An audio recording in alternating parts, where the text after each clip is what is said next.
Ô Seigneur, envoie ton esprit, qu'il renouvelle la face de la terre. Évangile de Jésus-Christ selon saint Matthieu.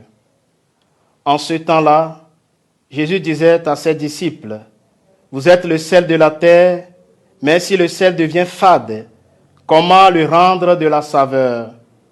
Il ne vaut plus rien, on le jette dehors et il est piétiné par les gens. Vous êtes la lumière du monde. Une ville située sur une montagne ne peut être cachée. Et l'on n'allume pas une lampe pour la mettre sous le boisseau. On la met sur le lampadaire et elle brille pour tous ceux qui sont dans la maison. De même que votre lumière brille devant les hommes. Alors, voyant ce que vous faites de bien, y rendons gloire à votre Père qui est aux cieux. Acclamons la parole de Dieu.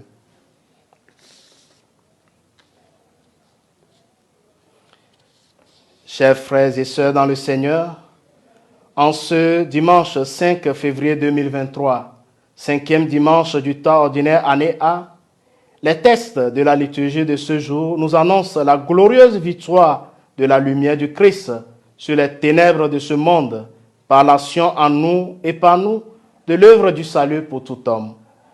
L'évangile de ce jour nous propose deux images de la vie chrétienne.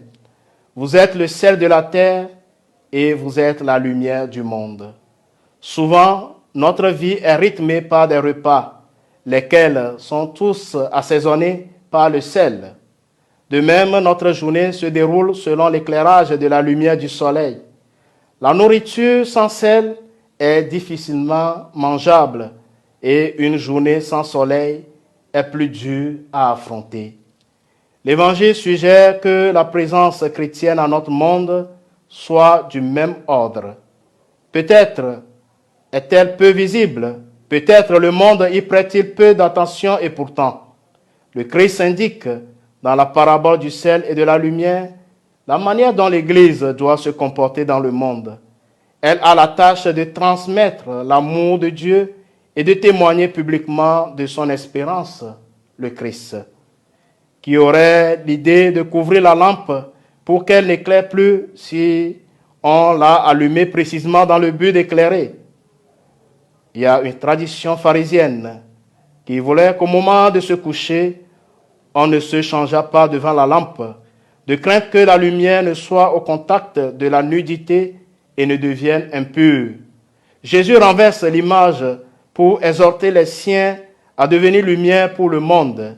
C'est sans doute une manière de dire que le contact avec le monde ne rend pas impur. Les œuvres de charité constituent un des moyens de répandre cette lumière. C'est ce que nous enseigne le prophète Isaïe dans la première lecture de ce dimanche. La charité individuelle et les œuvres de justice sociale sont les deux formes du témoignage chrétien par les actes.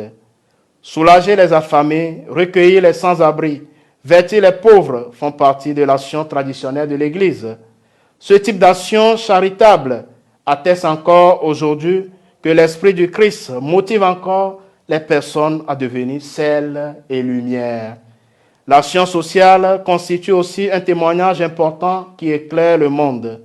Quand l'Église se lève pour dénoncer les inégalités sociales, les préjugés qui pénalisent certains individus, c'est le Christ qui est là, proclamant que chaque être humain est précieux. Le soin du prochain, le plus déshérité, fait œuvre de lumière parce qu'il permet à celui qui donne comme à celui qui reçoit de découvrir la gratuité de l'existence et de la présence de Dieu. Que le Seigneur vous bénisse, le Père et le Fils et le Saint-Esprit. Amen.